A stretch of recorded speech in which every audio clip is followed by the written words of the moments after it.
Uh, Respected leader of the House, Sri Tawar Singh Gadhodji, respected leader of the opposition, Sri Ghulam Nabi Azadji, leaders of various parties in the House, and honorable members of this august House. I, as a chairman, I want to say something to the members and to the country from here. I extend a warm welcome to all of you to this important 249th session of the House, the first session after the recent general elections and constitution of the 17th Lok Sabha. Though Rajya Sabha is a continuous house, this is in a way a new beginning for us as well. Almost every one of you have been very actively involved in the recent elections, reaching out to the people and gaining a deeper understanding of hope and aspiration of the people in rapidly changing India. Almost each one of you, except me, after 42 years, I am out of this politics, election, selection, correction, and campaign. I was not there. Our country is set on to another 5-year journey of making its twist with destiny. Such a journey after every general election is always a defining moment in the making of our nation. It is a moment of honest reflection, renewed commitment, and buoyant hope. The vibrant democracy of our country and the mandate given by the people given us the confidence that as a nation we can make a huge leap and make the desired transformation happen peacefully, harmoniously, inclusively, and sustainably. This is what the people of India want today.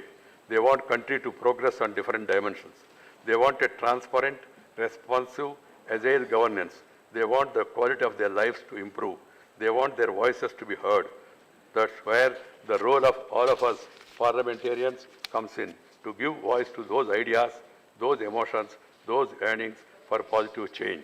Hence, I wanted to put some suggestions before the House and before the country. Honorable members, you are all the representatives of the people who have reposed their faith in you. When you enter the portals of this hallowed building, you bring with you millions of hopes and expectations from your respective constituencies or areas. We have, therefore, a collective responsibility to live up to these expectations. We have now yet another opportunity to redeem our pledges to the people and nation by debating issues of public importance, seeking solutions to intractable challenges, and formulating laws that improve governance and the quality of polity as well as transform the lives of the people. Honorable members, since my assumption of the office of the chairman of this august House, I have been expressing time and again my concern about the disruptions of the proceedings of the House and the negative public perception arising out of this dysfunctional state of affairs. Substantial loss of functional time results in very low productivity, pendency of crucial legislations, and the resultant lapse of some of these bills on the dissolution of the Lok Sabha.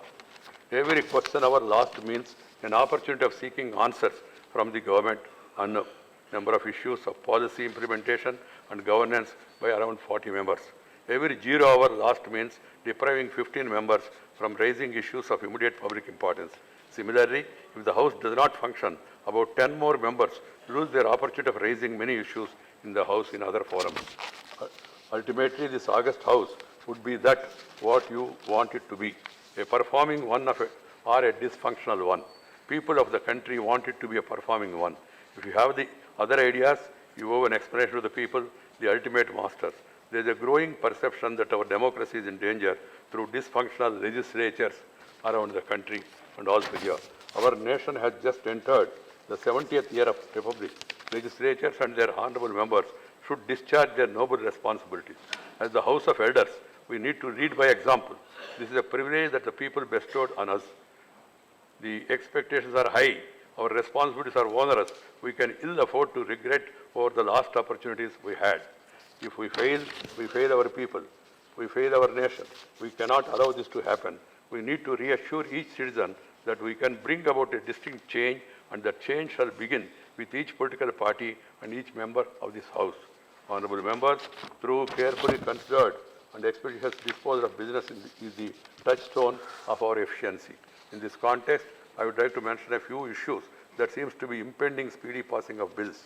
And I want you people to ponder over this, not now, but across the country hold consultations. The bills passed by the Lok Sabha and pending in the Rajya Sabha lapse with the dissolution of the House of the People. They have to be reintroduced in Lok Sabha, and the entire process has to be gone through afresh. This means a lot of delay. Can we make any change in this regard? Well, just suggestion. The House of Parliament seems to lose a lot of time in disruptive expression of adversarial position. Can we change this approach and improve the quality of debates and make decision making a little quicker than now? Third, quite a few bills are pending in Rajya Sabha for decades without required consideration. Should we continue them or treat them as lapsed? Let me elaborate on each one of them and suggest we collectively only think of feasible solutions to each one of them. Dissolution of Lok Sabha and lapsing of bills in Rajya Sabha. Under the provisions of the Article 107 of the Constitution, bills passed by the Lok Sabha during the course of its 5-year term and pending in Rajya Sabha get lapsed with the dissolution of the House of the People. Accordingly, 22 bills passed by the 16th Lok Sabha and were pending in the upper house got lapsed. In effect, Lok Sabha has to take up these 22 bills again for consideration and passing. I am afraid it would take a minimum of 2 sessions for doing so. And this means that the efforts of Lok Sabha passing these 22 bills have been rendered waste. The bills that got lapsed in Rajya Sabha were important from the socio-economic transformation of our country. The lapsed bill includes the Land Acquisition Bill passed by Lok Sabha, Factories Amendment Bill passed by Lok Sabha, Motor Vehicles Amendment Bill, Consumer Protection Bill, Arbitration Conciliation Bill, Companies Amendment Bill, Banning of Unregulated Deposit Scheme Bill, and then Aadhaar and Other Laws Amendment Bill, Triple Talaq Bill, Trafficking of Persons Prevention, Protection and Rehabilitation Bill, the Citizens Amendment Bill 2019, and also some more. As all of you would appreciate, it takes considerable time and energy to get a bill passed in either House of the Parliament. Given the implication of the functioning of the Parliament, the impact of the bills getting lapsed on the much desired transformation of our country, there is a need to rethink the provisions regarding lapsing of the bills on the upper house of the Parliament.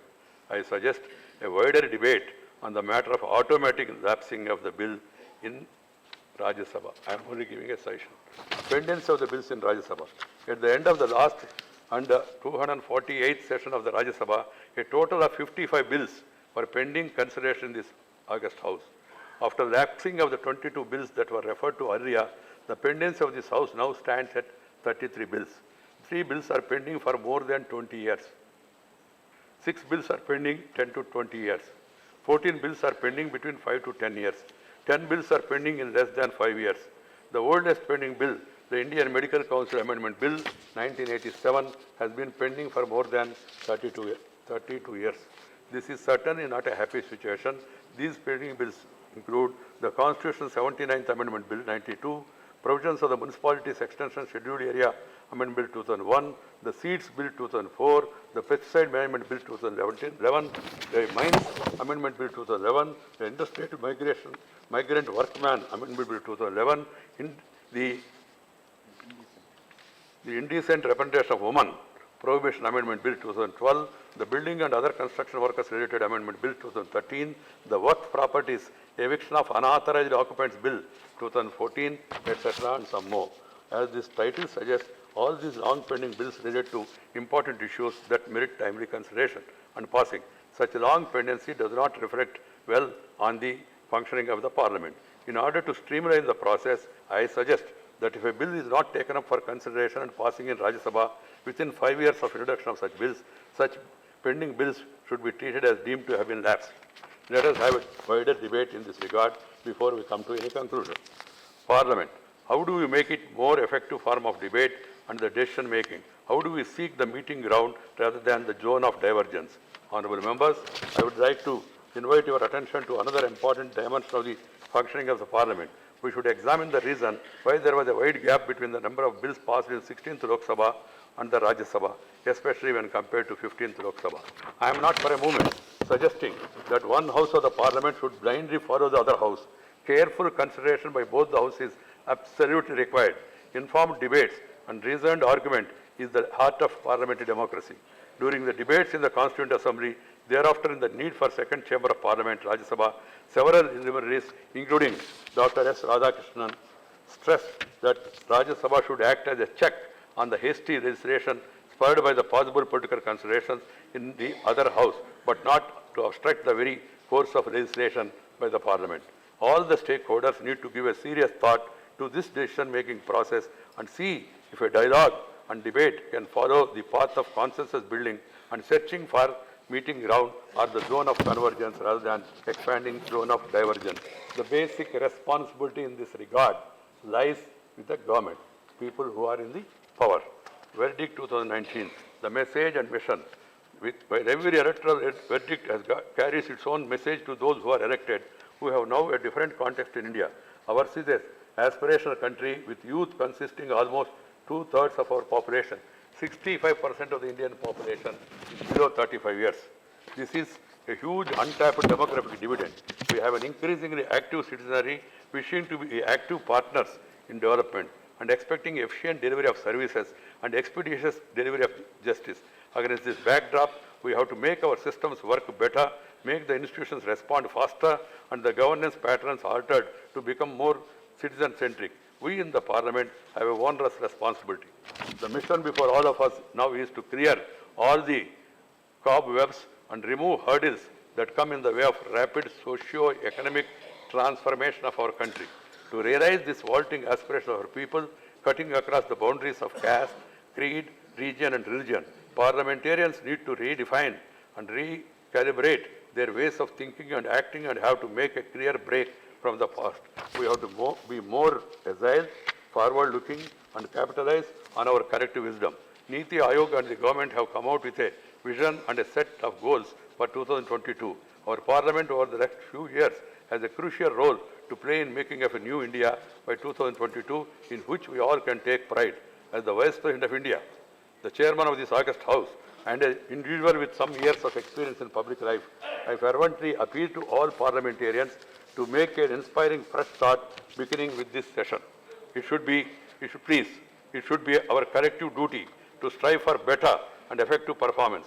Rajya Sabha, being the House of Elders, has an added responsibility for a deliberative body, and the people expect from us a mature outlook, dispassionate and sensitive contemplation, and meaningful deliberation on issues of public importance. We have to live up to their expectations and be role models for other legislatures.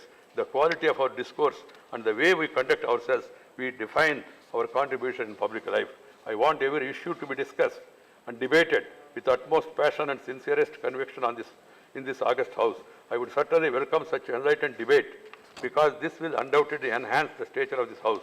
Let us make our Parliament an institution that synergizes our individual, intellectual, political thoughts and actions for the betterment of the lives of the people and for transforming our country to be among the best in the world. It's an opportune time for us to reform the functioning of our Parliament so that we can collectively transform the lives of our people. We have reposed immense trust in each one of us. Please think of every Indian before you debate or disrupt. Think of the India you wish to create. We are all fortunate to have an opportunity to shape our country's destiny, an opportunity that comes rarely to only a select few. We must use it wisely. The present dysfunctional, disruptive environment must change. We must use the time available for parliamentary debates most productively. Intact, we may acquire more time given over a widening range of public issues emerging every day. However, foremost task is to use the existing time. In fact, I am for extension of the number of the sittings of the Parliament. But the question is, if I have to take up the matter with the government, we must utilize the time that is made available in a more constructive manner. I have been getting deeply disturbed by the recent happenings in the House. At times, I don't even get sleep also. I'm sorry, I'm really disturbed. That's why I thought with whom else I can share this. As the Chairman of the House and also as the second constitutional authority, I thought I should share my views and my concern before the House. That's why I have made this observation. I get a feeling that many people are getting equally disturbed and disoriented with the way the House is functioning. The trust and confidence of the people of our institution is getting eroded. This downslide should end. We cannot allow any further weakening of our democratic structures. Together, we must restore the stature and dignity of the House and set an example to other legislative bodies in the country. I urge upon all parties to reflect the current decline and stem the rot as soon as possible. Let us show the change is possible, and I am sure it is possible that if we all can really come together to happen. I fervently hope that the issues I have raised and concerns I have voiced will receive utmost consideration. Honorable members, a committee has been set up to look into the rules and also to come out with suggestions for improvement. Those committee has given the report, and report has been sent to the leaders, and we will shortly get an opportunity through General Purpose Committee and also Rules Committee to discuss those rules. I would request upon all the members to seriously ponder over on these issues and see to it that the House functions smoothly, effectively, and meaningfully, and everybody, big or small parties, sitting here or there or in front of me or in the back benches, they also get a reasonable opportunity. That is my appeal to all the members of the House. Jai Hind.